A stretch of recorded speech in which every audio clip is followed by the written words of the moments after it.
My family, hi, welcome to another one here on Truth and Love the Church with your brother Joseph. During the July 6th, 2025 Sunday Live service, this is what Prophet Angel had to say about ministers of the gospel like Apostle Robert Kayanja, Archbishop Benson Idahosa, and Pastor Chris Oyakilome. He also took time to comment on some of the things that we have been hearing from Apostle Arome Osayi, who was saying that it is not allowed to command angels and all those things. So we're going to be hearing what he has to say. To share your thoughts, like, share, comment, and subscribe. God bless you. The man of God, Kayanja, was in America at the age of 21. At the age of 21, he needed a financial revival. He's in America.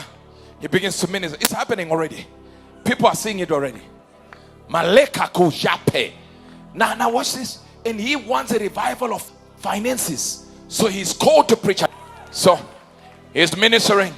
As he ministered for days, one man brought him, the pastor brought him a check of $1,000.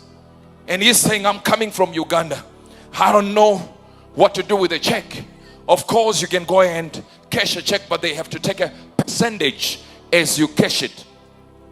So he's sitting down there saying, I've got a check. I need money. Things are bad. I need to build this and I need to build that. And they just gave me 1,000 after all this. He wasn't angry, but he was just saying, I need more. And Idahosa came the following day to minister. And now he has already finished preaching. Kayanja has already finished preaching. And he's sitting there. And as he sat there, he said, man of God, today he's going to minister something big. And Idahosa began to speak. And he says, everyone stand up. He said, everyone stand up. As they stood up, he said, everyone give $1,000. Nobody's moving. And Idahosa looks at Kayanja. And there were only 2 black people. Everyone is white. He says, you, the first one to give 1,000. Now he's looking at his check. He's like, this is the only check I have. And I need a ticket to go back home. I don't even have any remainder. And I'm here looking for a revival of money. But there was a man carrying oil for money. He began to speak to the man of God, Kayanja, and says, you are the reason Africa is broke. He starts teaching one man why the poverty mentality has gotten a hold of Africans. He says, you have 1,000. He says, I don't have. He said, you have 1,000. He said, I do not have 1,000. Are you here, somebody? Many people, we see things from God from different mountains. There is a mountain of Tabor, which is a transfiguration mountain where you can see things of the spirit and you can ride on the wings of the spirit and go to another nation. Then there is a mountain of Horeb where a deliverer is made. Then there is a Sinai mountain where the presence of God is manufactured. So when I speak like this, your argument is based on the mountain you are in. And in the realm of the spirit, there are also streets, avenues and towns and cities and countries where some people are in another country spiritually and you are in another country spiritually. There are even third world countries in the spirit.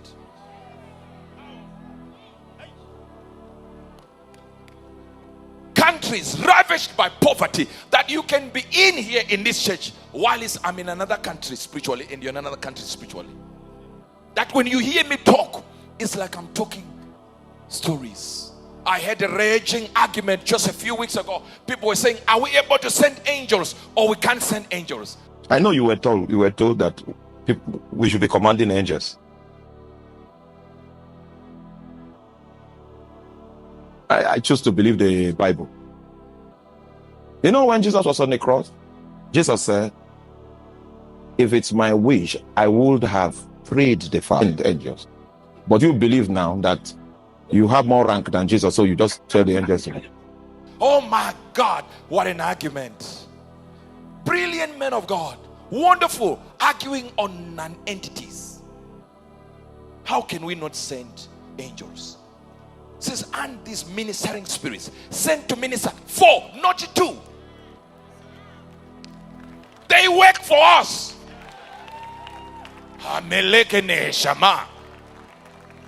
That's why Kenneth Hagin could send an angel of money in the presence of Jesus, and Jesus never rebuked Kenneth Hagin.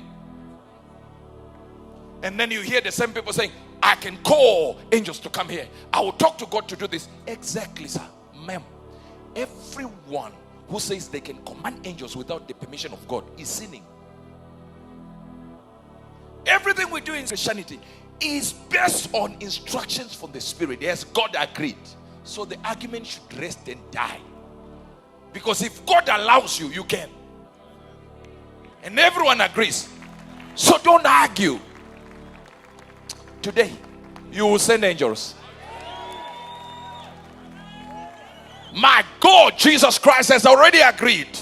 I said you will commission angels. Barikatomaya. So, Apostle Kayanja is standing there. And as he's standing there, he begins to speak in Luganda, which is a language in Uganda.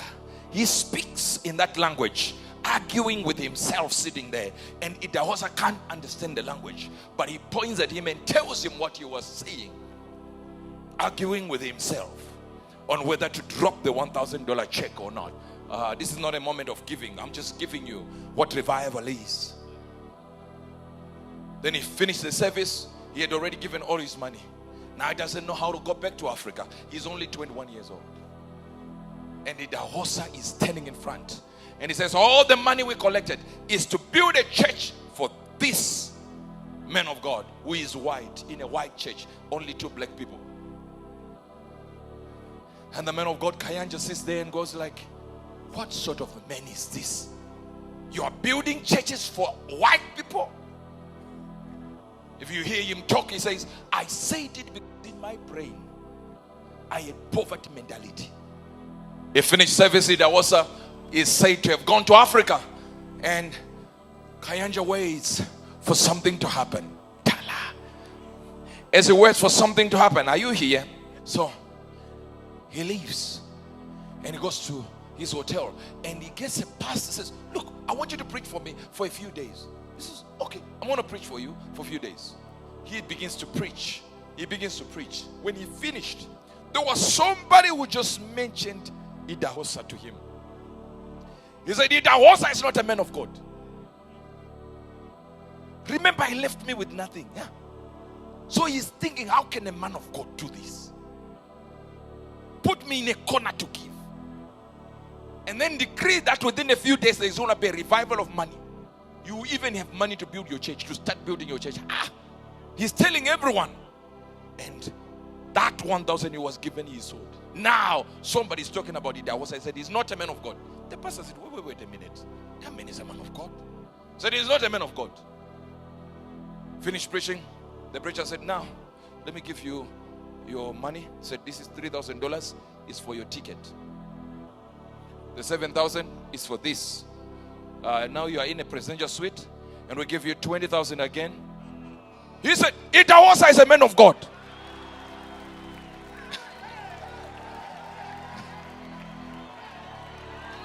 Are you still hearing me?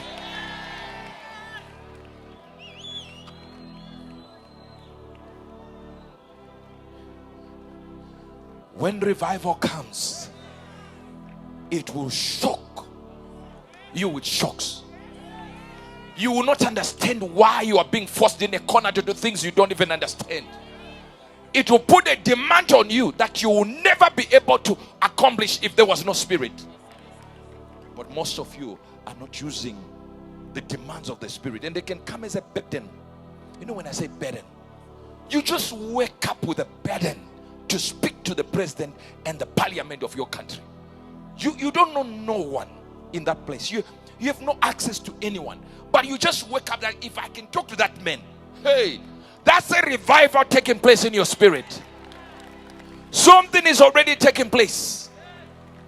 You can wake up and just say, if I had one man who can be a real politician, and be able to speak the truth. And you think you are just being sent to have that burden. Sir, you are being told, be that politician. I decree and declare to somebody here, when passion is within you, you are pushed to greater heights. Nobody can challenge passion. Real passion. I'm talking about real passion. Real passion. You act like a madman. Are you here? Are you here? John Edwards was so filled with passion to a point where there was a lot of talk about him that he preached this. John Edwards preached about hell. And he wrote a piece called Sinners in the Hands of an Angry God. To the point that the day he preached about hell, just talking about hell, people sat in their seats and grabbed onto their neighbor's seat for fear of falling into hell literally during a service. How can the word be so tough that you feel like you're about to fall into hell? How? How? Simple words can be transformed into something so powerful. Watch what is happening. Some churches, we are not helping them in the revival that they're already in. Look at Pastor Chris Oyakilome. Let me tell you something. You don't know this. When you hear that we have done 4 times, we're at the top, right? Do you know the pastors that listened to Pastor Chris just last year? I'm talking about last year, that were in the classroom. Listen, I'm talking about the class we were being taught by Pastor Chris. Pastors of other churches, 120 million in one class. What does it take for 120 million gadgets to tune into one man? Are you hearing this? 120 million tuning into one man. Imagine. You have more. Your people are going to be added in the name of Jesus. Yes, they are going to be added. More than you have now, you will have it. La paka tome. Now listen. Just a few months back, he's in his studio. No, you didn't get this. Let me try this once. Because you see, when I talk something big like this, you won't understand. He's in his studio. In his studio, teaching. Do you understand this? 2 stadiums, different countries. No. The poster says Pastor Chris will be in the studio. You attend in the stadiums. No, you are not. You're still not getting what I'm talking about here. You're not understanding this. When revival takes place, that thousands and millions tune in to a man who has not left his house.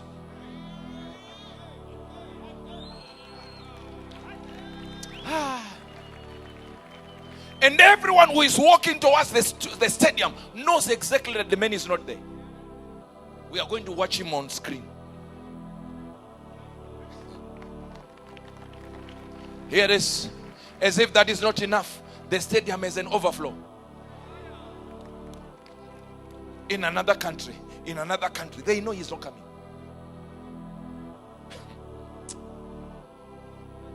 To capacity.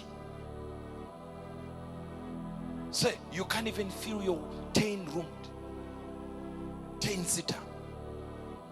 And yet other men are rising with anger and with fire, that they speak from a certain location and the whole world listens. Last year I told you how many gadgets tuned in the other time. Beginning of the day was 4 billion gadgets. And I understand somebody came to me and said, wow, how are these numbers possible? I said, are you still stupid to listen to media? Just 2 months ago, they realized that the censors of the world, they were lying. They said they left out of what? 40%. were not accounted for in the 7.8 billion. Yet Pastor Chris has been telling you this is a lie. Now they are coming out with proof now. The calculations were wrong for the world population. Ask yourself, when were you last counted? And we are still on 7.8 because some countries still maintain the same number. For years they say you are 17 million, you still 17 million. They never recorded that you are dying more than you are giving birth. Why? Because it is a financial control system that they keep giving you numbers to keep uttering. Imagine 4 billion gadgets tuning into one man. What have you achieved? What have you done? I've looked at him, I sat down with him, and I sit with him so many a times. And you can tell the passion. He will cry. You will laugh, smile. Within a few minutes, you have experienced colors, rainbows of the glory in one man.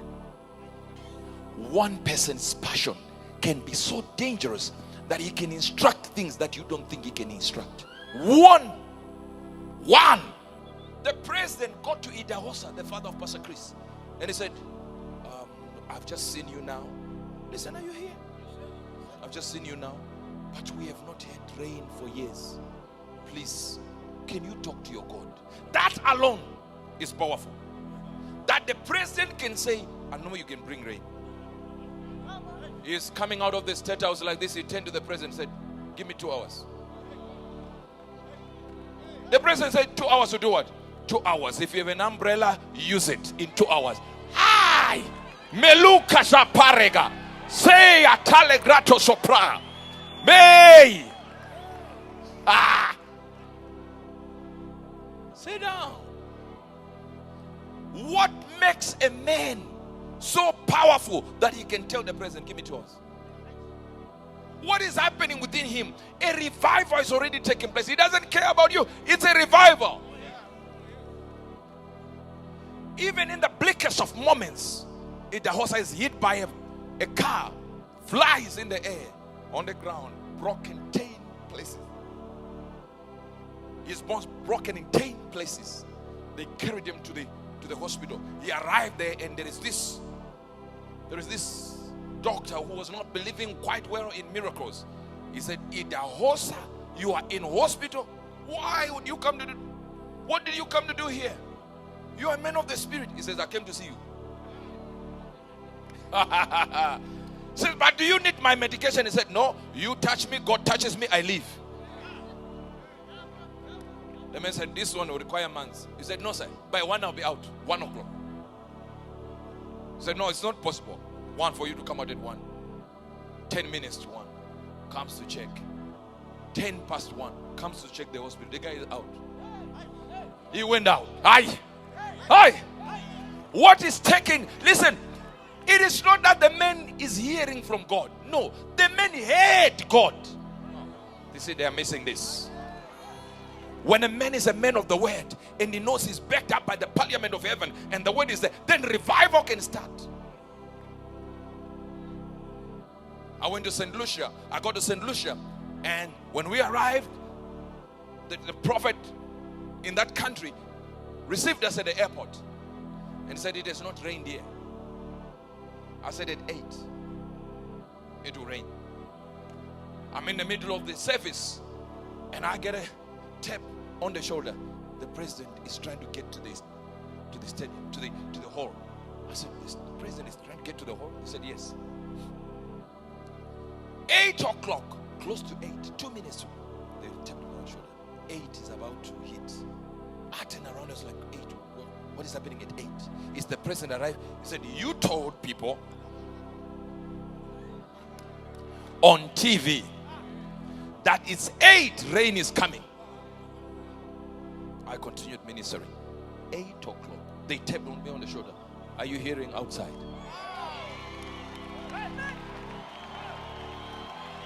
There is a revival that can take place in your system. And if you can take whatever you need to take the revival now. It's a whisper, but it's happening.